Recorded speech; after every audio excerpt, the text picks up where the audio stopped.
combination cast. Combining Artist Life podcast this week with an episode of Behind the Curtain, which is something I do on my main YouTube channel and add to my Artist Personal Journalist podcast as well. So Behind the Curtain is really all about just talking about vlogging. That's how it started. Before the podcast and anything else, I just started vlogging a little over a year ago. So it's talking about just kind of like every once in a while when I kind of see like changes that are happening within me because of vlogging, because of documenting the process, like me changing the process and the process changing me, basically. So there's not very many episodes of that.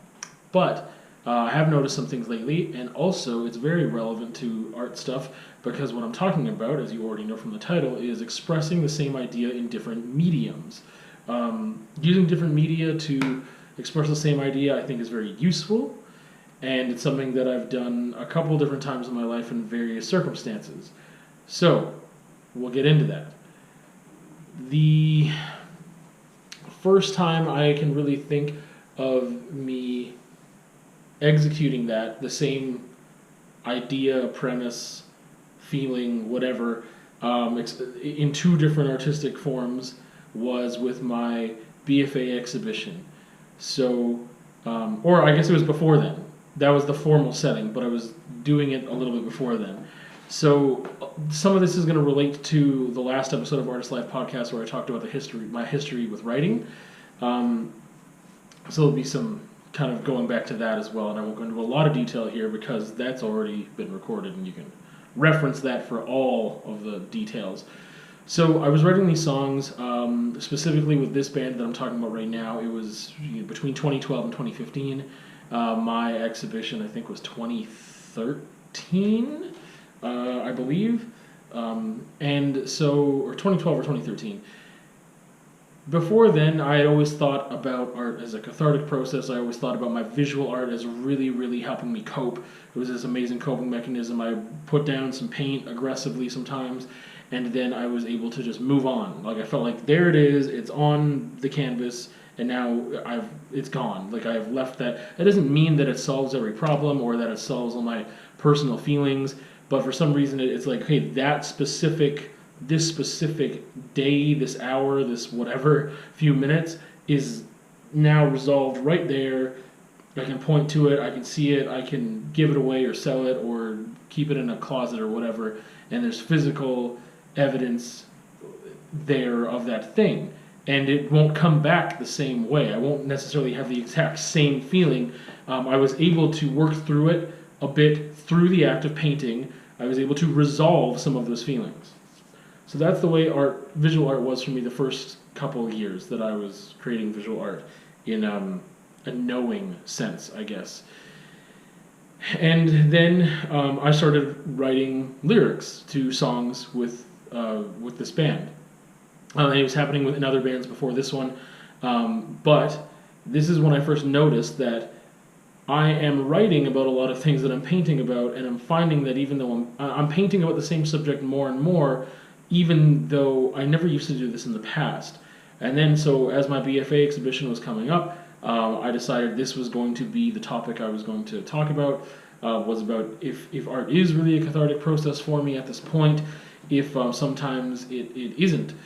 Because what was happening was that I wrote this piece, and that the thing is, it was the same with writing back in the day. I could write about something and that very specific feeling of maybe a broader topic that I'd revisit, but that specific feeling was gone.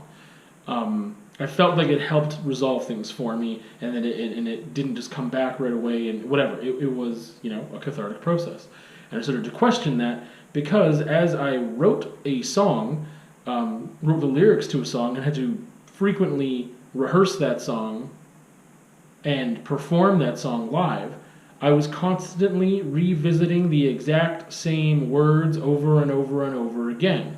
It wasn't like a painting that I got it down and pieced to that painting and now I can move on with something else, maybe express it in a different way. Like the delivery of vocal performance varies from time to time, but the words never did, and the feeling never did for me. It was very rare that I didn't feel these intense emotions, like when I, put it into the writing, that when I like created vocal patterning for it and whatever else.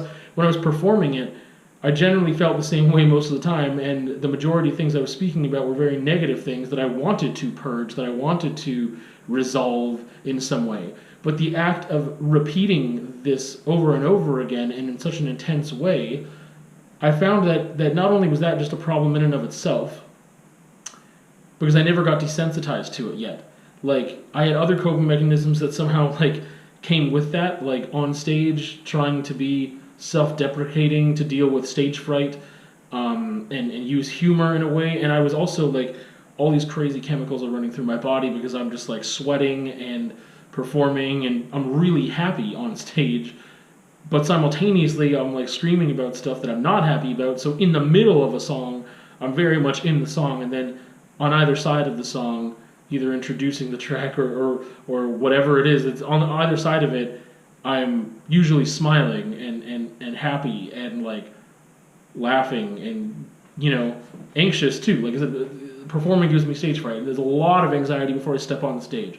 And once I'm there, it's a little better, or much better, but it's still there. So anyway, that was one thing, but I also found that it was seeping into my painting. And I was like, how is it that I am now, for the first time, really painting about the same subject? It wasn't coming out the same way, but it was like, man, this is getting into my work like a lot, because it's on my mind a lot, because it is in, you know, the music that I'm rehearsing weekly, at the bare minimum, you know, once or twice a week by myself, and then usually with the band as well. And it was just like, man, like, and then performing on top of that sometimes. So it happened like 3 times in a week.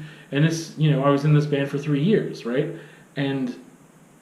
But at this time, you know, I was like questioning, like, okay, I need to work with these songs. I need to really, really represent them visually on purpose. Like, take the name of the song and this is what it's about visually, rather than just like, I'm getting all these feelings still rising up, or like having bad dreams or whatever, because I can't shake it. I mean, over time, I think I would have been more desensitized and been able to shake it off easier and easier and easier over time.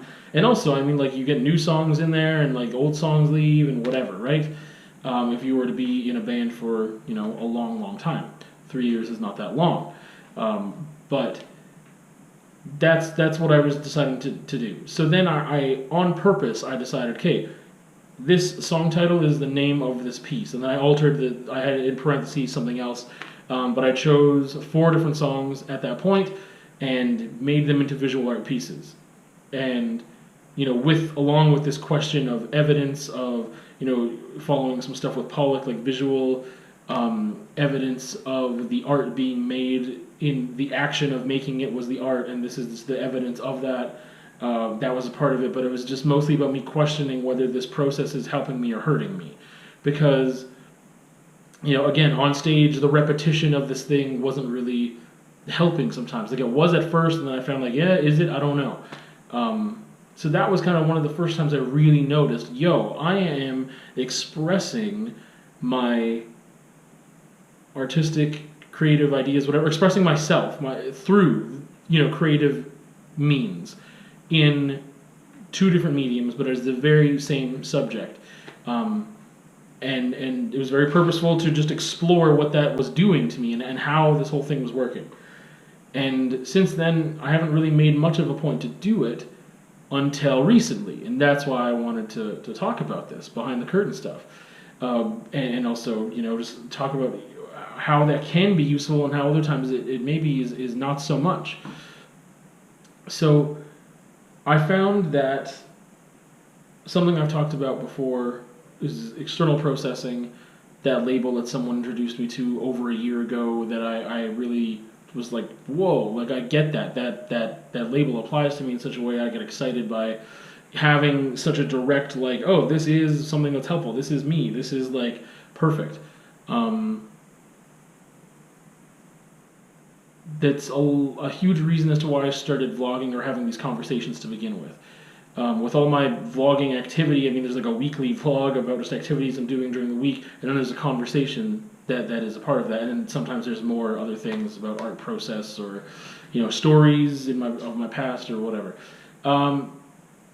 But the conversation was something that I recognized helped me because I've always been helped by conversation. I recognized this a long time ago that having conversation with friends is very helpful to me, not just because I value, the opinions of people that I'm trusting with this conversation and they can have good input and an opportunity to make me see things in a different way, but it was because just by the act of me talking out loud, I was able to understand things about myself in the way that I felt in a way that I couldn't do it before.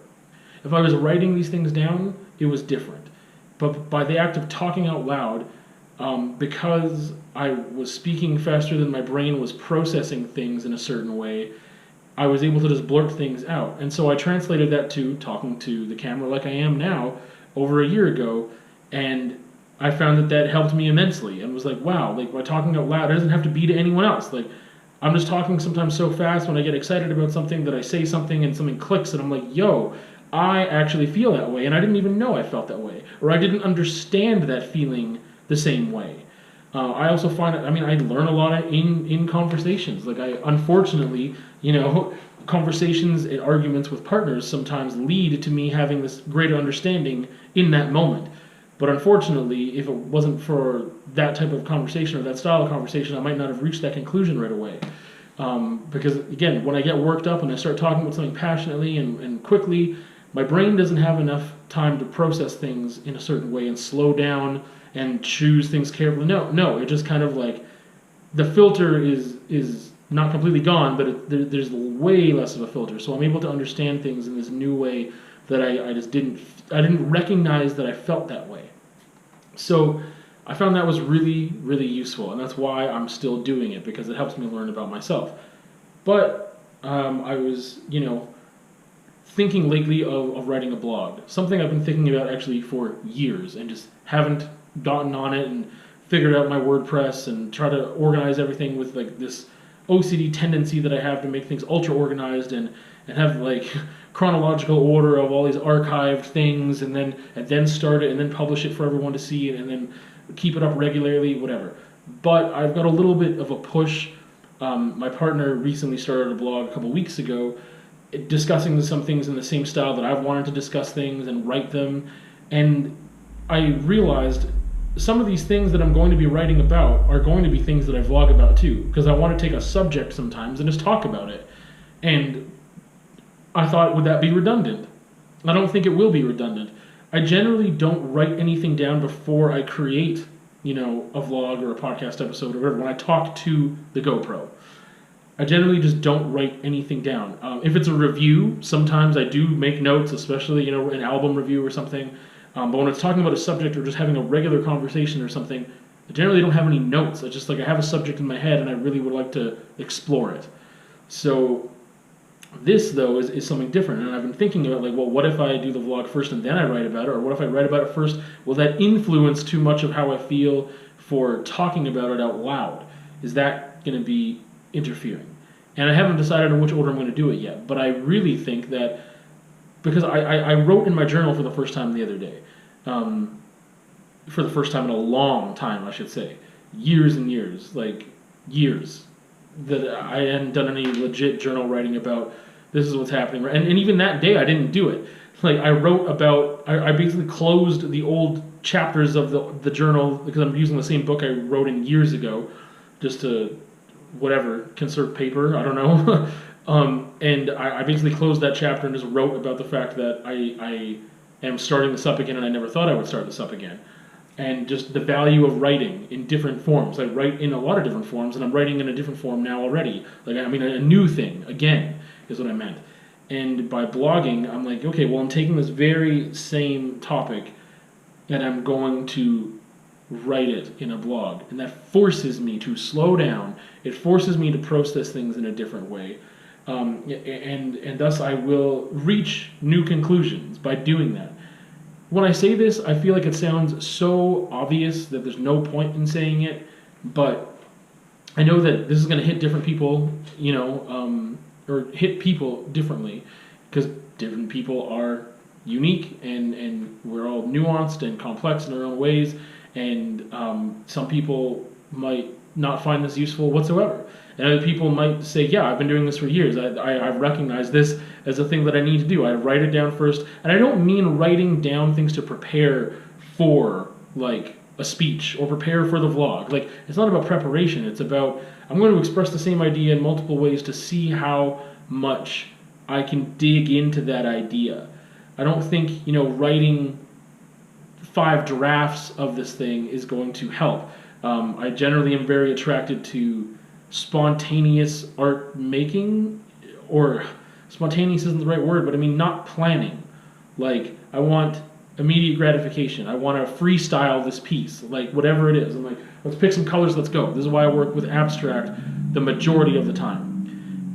No planning involved really at all. And with writing, that's something that I do as well. In conversation, like I've mentioned, that's something I do as well. I don't really prepare for that. So that's something that is attractive to me. So I'm not talking about using different media to prepare for the other media. Like, people write down their speeches before they say them out loud. That makes sense. But I'm just talking about using different forms of media to explore ideas. And I really think that is a very useful practice. I've been talking a lot about my personal ideas about this, but I also wanted to kind of talk about cultural stuff. I feel like it's obvious that this is useful practice and that there's nothing wrong with it, that it isn't redundant, because this is just how art seems to work. Artists influenced by art that create their version of that art. So I mentioned before that a lot of my influences come from music, from movies, from books I've read, from poetry I've read. It very rarely comes, like my visual art very rarely is influenced by someone else's visual art. But if that visual art is referencing something that I'm able to catch, sometimes I go back to that original source. And I'm like, okay, well, now I'm reading that book, and I've decided that I want to express that visually too, because it means something to me and it makes me feel a certain kind of way. So, I mean, this is like, I just think this is something that's done all the time, and people do appreciate it. And it's not always done this way for other people, but I mean, you could think of it in how many movies are adaptations from books, right? Someone, an artist, a director, whatever you want to call them, screenwriters, and everyone else involved, someone originally has an idea. It could be the producer, it could be just a writer-director. Someone has this initial idea of like, yo, Fight Club was a sick book, and I have the means to make this into a movie, and I'm going to gather a bunch of people to help me do this because I think that this movie would really, I want to express the book in this new format, and it reaches a new audience. So part of it is just to satisfy yourself creatively, to learn more about the subject by creating, by one of the best ways to learn is to teach. So I mean, by relaying the story to other people in this new way, I think you learn more about the story. You learn more about what it means to you. And that happens time and time and time again. And it's not because people just don't have original ideas ever. It's because they're using a jumping off point, standing on the shoulder of giants in order to create more original idea or to really explore this idea. And obviously they're bringing creativity to it. They're using artistic license. They're doing certain things. I use Fight Club as an example just because it was on my mind the other day from a podcast I was listening to with Chuck and Joe Rogan. But also because it was a movie that I had seen about 10 times before I ever knew that it was a book. And the thing is, the movie was so true to the book that when I went back to read the book, all I could do was hear the voices of Edward Norton and Brad Pitt in my head and visually see the movie playing out. It was just so true to it. But I knew that never would have happened without the book. And I often wonder, in every case where I've watched the movie a lot before I read the book, if I read the book first, would I think it's as good? How would I feel if this was reversed? But anyway, that's just an example of how I feel like it is a useful practice culturally. But I mean, that's also like how many people, make paintings about, Greek mythology, Roman mythology, like Leda and the Swan. There's this painting that I remember seeing, and it was just very beautiful and striking and made me think. And I was like, what is this? And then it was Leda and the Swan, and I was like, wait a second, I vaguely remember this from some class that I was in university. and then I went back and you know what I mean? But if it was something that I never heard of before, it would have been the same thing. With the title, I might have been able to be like, what is this about? Let me go look at this, and then learn about this other history. Like, this is just a thing that happens. It's just this life feeding off life, and you know, inhaling media and exhaling your own, and just this constant cycle. And I feel it's a beautiful cycle. I'm not talking about copying or stealing. I'm talking about, you know, I believe people are capable of original thought, and I don't mean just within remix culture. Like, if you want to put this into remix culture, that's fine. But I'm talking about, like, yes, I do believe original thought is still a thing that people are capable of, and original creation and new ideas and whatever. However, I'm living my life in this culture, in this time, with all the history behind it. I'm not the first person ever that everything I do is just this new thing. So I have all these cultural touchstones and ideas and feelings about those ideas, and like, you know, stories, and there's archetypes to build off of, and there's all this stuff that's already there. And I sometimes, you know, some people might write an essay, put it, you know, like, I'm going to write an essay about this book so I understand the book better. Go for it. You know what I mean? Like, you could write a book about the book, and it would still be a different book because it's about your understanding of the book, or whatever, your retelling, or there's so many different ways to do it. And I think, like, it is personally valuable to use different media to express the same idea. And it's something I want to actually concentrate on doing more. Obviously, it's incredibly culturally valuable too. And that is really all I wanted to talk about today. But it is something I want to concentrate on more. I don't think it will be redundant. I think obviously there's you have to balance things. There must be a balance with everything. But I do believe that it can be something incredibly useful as an artist, as a person, as an individual, to try and take certain ideas that are strong enough and create them in different ways, and just express them with different media. It kind of fell into my lap to explore that idea because it started to impact me negatively at first with, you know, this writing songs, performing the songs while I was painting about the same subject, and realizing there was this crossover of now I'm feeling this way more and more rather than feeling resolved. And now I feel the opposite. And I feel that by doing this consciously, that I can resolve things better by digging deeper, because a different medium will force me to approach the topic differently. With that, we will see you on another time. And I don't know how many weeks it's been since I've done an Artist Life podcast, and this is probably the shortest one I've done because I've abandoned all format. And, you know, for this is my Artist Life.